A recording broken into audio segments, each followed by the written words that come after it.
part of like the quote-unquote interview plan practice thing. So let's take a look at what this problem does. So the next interview isn't actually 2.5 hours. It's like they split 45 minutes and then 90 minutes.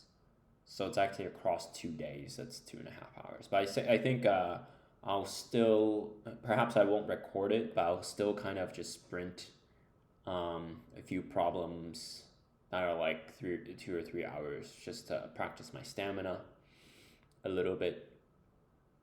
So what's this saying? Given S1, S2, return true if S contains a permutation of S1 or false otherwise.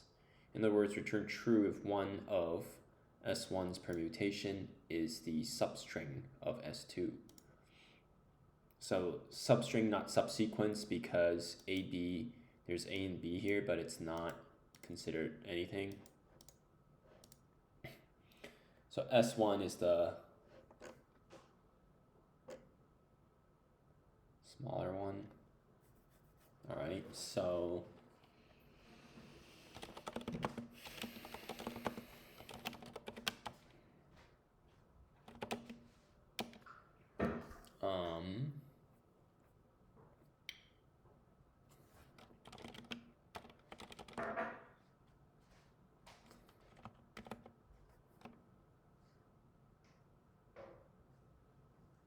is less than or equal to length of S2 minus 1, then we do something and then we want to check substring situation. So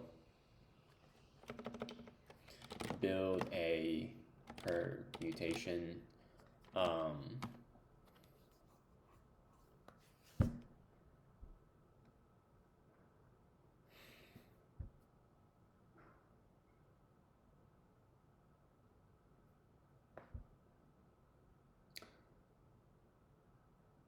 So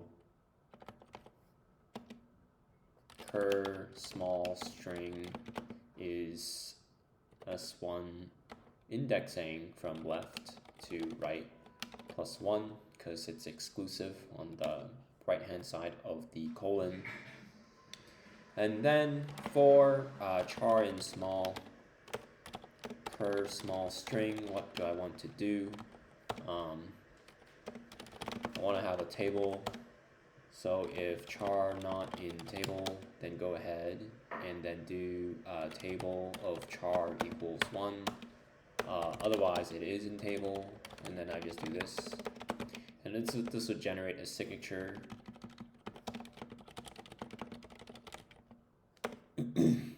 Basically a histogram of this one. I don't need to do this for every single thing actually, so I can just move this here.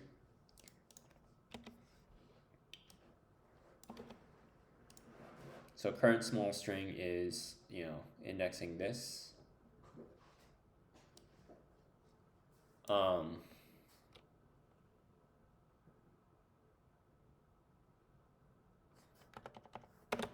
Yeah, current small string is something I want to check against inside this while loop.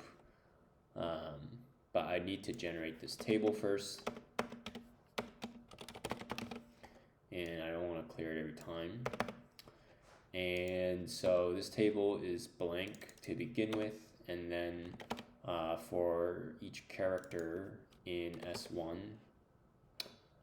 then build this table. If this A isn't in the table, then just one instance of it. Else, if it already exists in the table, then plus equals 1. Yeah, so in this case, it would be a dictionary of keys A and B with both 1. Okay.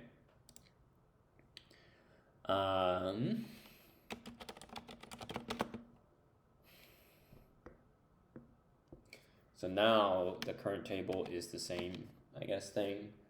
And I would probably just save a little bit of work.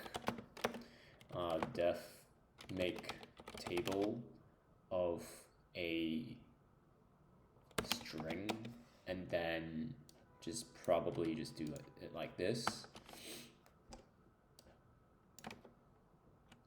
and then return table. So table is like this, and then so actually table just equals make table first one.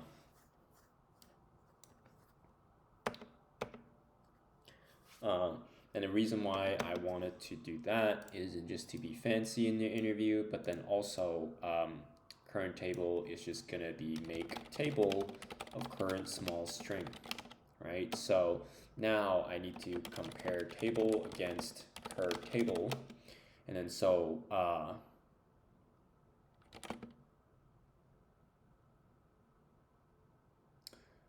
for letter in table, if letter not in current table, return false, because there's some letter that's not in the current table.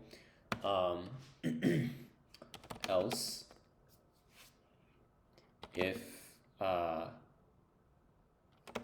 occurrence equals table of letter, if occurrence isn't the same as current table letters occurrence, then also return false. And then if you can get through the entire string, return true. And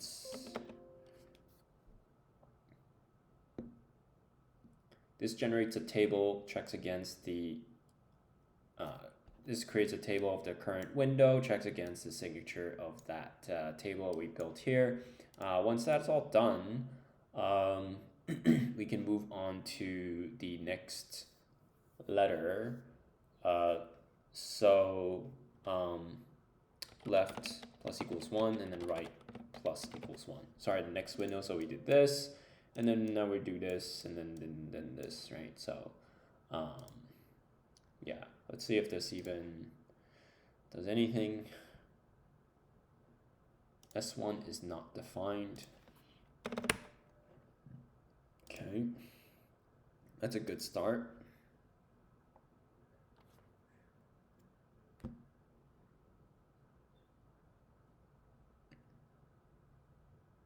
I see.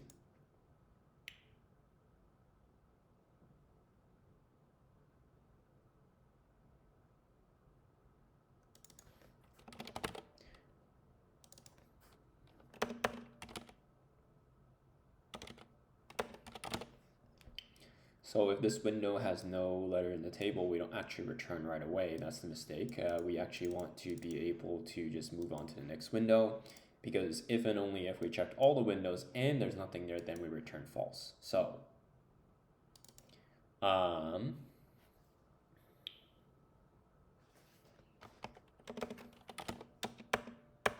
here, if for all the letters in the table and how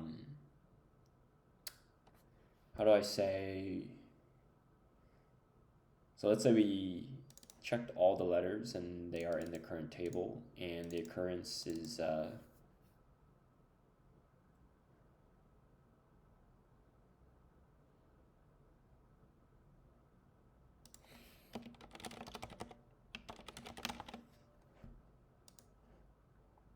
want to see if I can say the length of the table is 2. So I guess this is the length of the keys. So also, if length of table is not the length of current table, break.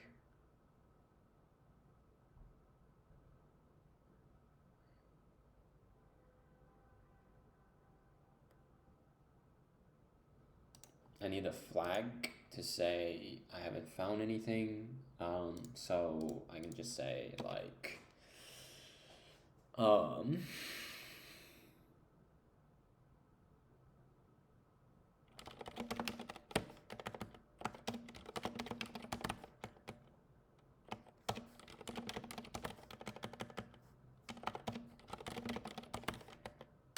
if I break through if I run through this entire loop and the number of unique characters are the same and every single letter matches and the occurrence of every single letter also matches, then if once I'm out of this loop, then if found return true. So every single loop, this found should be, most loops should be set to false. And then we kind of go in optimistically, and then we just let it go through. And then so let's say we actually never find anything at all ever, then every iteration of this, we would actually have false, and then we would actually never return true because it's false at the end of the loop until the end, and then we would return false.